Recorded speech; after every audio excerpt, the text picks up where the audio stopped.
Kembali bersama kami di NTV Prime, pemirsa. Mantan tersangka kasus fitnah dugaan ijazah palsu Jokowi, Damai Hari Lubis, mempolisikan Roy Suryo dan kuasa hukumnya Ahmad Kozinudin. Alasannya, kuasa hukum Roy Suryo menyebut KUHP Solo dan dinilai tidak terima dengan keberhasilan Damai serta Egy Sujana memperoleh surat penghentian penyidikan perkara atau SP3 kasus ijazah Jokowi. Damai menuding Roy Suryo memfitnah dan mencemarkan nama baiknya. Panggilan tanggal 22 kemarin Kamis itu akibat saya. Oke, dikit aja ya. Ada laporkan fitnah, penistaan, ujaran kebencian. Pasal undang-undang ITE, Bang Egy saya nggak tahu. Bang Egy sama, tokohnya cuma plus Roy. Tapi terpisah ya. Saya punya Bang Damai, nomor sendiri, nomor laporan beda.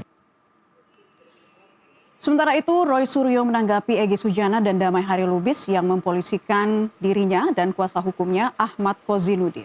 Di sela agenda mendampingi akademisi Rocky Gerung diperiksa sebagai ahli untuk kasus fitnah dugaan ijazah palsu Jokowi, Roy Suryo memamerkan ilustrasi sebagai responnya terhadap laporan Egy Sujana, Damai Hari Lubis. Saya ingin mengatakan kita kehilangan 2 triliun.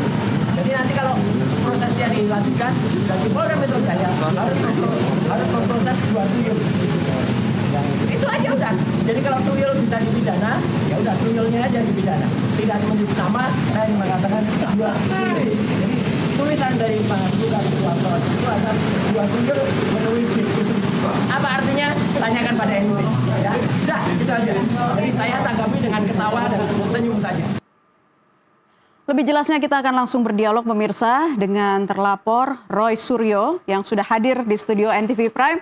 Mas Roy, apa kabar? Kabar baik, mana Masih berenergi tentunya untuk terus konsisten. Tambah energi ya kan, Okay. Tambah energi dari para tuyul itu. Nah, dan melalui sambungan Zoom kita juga sudah tersambung dengan kuasa hukum pelapor atas nama Egy Sujana, Bang Kapitra. Selamat sore, Pak Kapitra.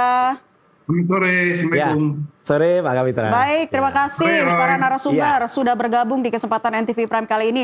Saya ingin ke Pak Kapitra terlebih dahulu ini ya. Kok ini kayaknya ngikutin kasus ijazah Jokowi ini kayak seperti kita mengikuti drama series ya, berepisode-episode gitu. Nah, ini sekarang gimana ya? Dulu kan teman seperjuangan, sekarang saling lapor. Nah, sebetulnya dasar pelaporan dari pihak ES itu seperti apa sih, Pak Kapitra?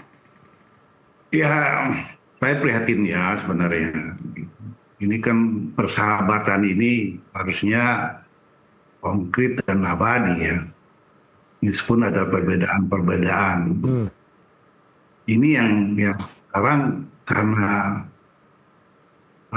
perbedaan itu memunculkan irisan-irisan yang mungkin saja itu sulit diselesaikan dalam dialog bilateral. Harusnya kan hal ini tidak boleh terjadi jika semua pihak ya termasuk Roy bisa lebih arif untuk menyikapi fenomena yang ada yang termasuk kunjungan Egy ke Damai Solo. Tapi karena lihat memang ini kecintaan Egy kepada Egy dan Damai, bahwa mereka menginginkan perjuangan itu sama seperti kemarin, maka jadi luapan-luapan seperti itu. Ya, tapi Pak Kapitra kan ES dan DHL sendiri yang mengambil jalan masing-masing dan mengambil jalan sendiri begitu. Jalan itu kan caranya itu kan tentu berbeda dengan tujuan. Toh apapun ceritanya, tudingan-tudingan atau praduga-praduga itu kan harus dibuktikan oleh lembaga independen, lembaga yang netral. Apakah betul apa yang ditudingkan Roy itu suatu yang absolut real gitu, atau hanya praduga? Itu kan harus dibuktikan oleh lembaga formil, katakanlah pengadilan ya. Nah itu kan subjektivitas kan bisa saja berkembang di Republik ini, tapi kan belum tentu menjadikan kebenaran. Nah meskipun bahwa Roy dan kawan-kawan mengatakan itu analisis, Tapi di pihak Pak Jokowi kan juga melihat itu analisis yang tidak didasari pada bukti yang konkret, katakanlah ijazah asli, dan demikianlah yang selama ini jadi polemik. Oke, saya tanya. Adapun Egy sama Damai punya cara pandang yang berbeda lagi. Cara pandangnya apa? Kan? Pikir yang berbeda, sehingga dia menerima silaturahmi ya, dengan catatan-catatan bahwa dia tidak mau minta maaf dan tidak mau diekspos, dan dia juga datang ke sana dengan maksud komplain. Jelas. Karena dia ikut ditersangkakan, sementara Damai yang setahu saya tidak dilaporkan kok jadi tersangka, mengkomplain itu, lalu ada respon positif ya dari sebuah kesadaran Pak Jokowi bahwa ini harus dihentikan perkara antara Egy dan Damai ini. Jadilah Restoratif Justice dan sebagainya. Baik. Nah, Saya ke Mas Roy ya. Masalahnya, sebentar, ini yang masalah yang jadikan masalah besar oleh Roy, sehingga ada kata-kata yang menyinggung, mengiris. Baik. Jadi itu yang menjadi salah satu dasar laporan ya dari pihak ES dan juga DHL. Nah, saya ingin ke Mas Roy Suryo. Disebut kurang berbesar hati atas jalan yang kemudian diambil oleh pihak ES dan DHL. Jadi seperti apa? Gini Manela, saya kira seluruh masyarakat Indonesia kalau disurvei ya, itu akan jelas ya. Ketika ada satu perjuangan yang dulu dipimpin oleh Pak Egy Sujana, dan saya pun waktu itu Dr. Ismon, Dr. Tifa itu ditunjuk secara resmi dengan surat penunjukan selaku ahli waktu itu. Kami itu ya berjalan dengan berdasarkan surat dari tim pembela ulama dan aktivis waktu itu ya dari TPUA.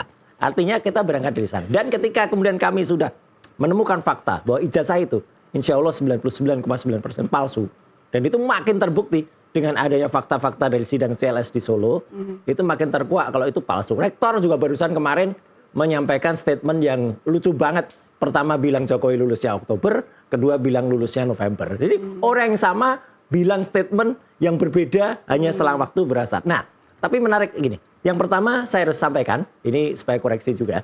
Kalau yang melaporkan saya itu hanya Egy. Ya, DHL itu kalau saya lihat LP-nya hanya melaporkan Mas Kosinudin. Jadi yang melaporkan saya itu Egy Sujana, itu memang melaporkan dua orang. Melaporkan Mas Kosinudin dan melaporkan saya. Dan dilaporkan itu apa? Karena dituduh saya menggunakan kata yang mungkin nggak sesuai. Nah, padahal kata yang saya sebut ketika saya mendampingi para pejuang yang masih terus berjuang ya, ada Bu Kurnia, ada Pak Rizal Fadila dan juga Mas Rostam waktu itu, kita masih terus berjuang pada satu kapal yang sama. Saya sebut, tapi ya biarkan saja ada dua tuyul yang terlepas, saya bilang gitu. Kenapa saya menggunakan kata itu, diksi itu? Sebenarnya diksi itu diciptakan atau dikemukakan oleh Pak Lukas Luarso. Nih karikaturnya. Pak Lukas Luarso itu sampai membuat karikatur, dan ini sudah viral, sudah lebih dari seminggu yang lalu, ini ada di berbagai media. Nah apa? Beliau itu, Pak Lukas itu sebenarnya justru menyelamatkan Pak Egy dan menyelamatkan Pak Damai Herlubis. Supaya tidak ada orang yang menuntut dengan penistaan agama. Karena Egy itu justru memberikan metafor kepada masyarakat, mereka itu berdua bagaikan Nabi Musa dan Nabi Harun. Ya, mengunjungi Fir'aun. Wah itu kan lucu banget, padahal Nabi Musa dan Nabi Harun itu adalah dua nabi pada Sidratul Muntaha di langit kelima dan lain-lain yang ditemui oleh Nabi Muhammad SAW pada Isra Mi'raj kemarin. Nah, supaya tidak ada orang yang kemudian mempolisikan Egy dan juga Damai Herlubis, justru Mas Lukas Luarto ini membuat satu analogi yang lucu aja. Bagaikan dua tuyul ketemu jin ifrit.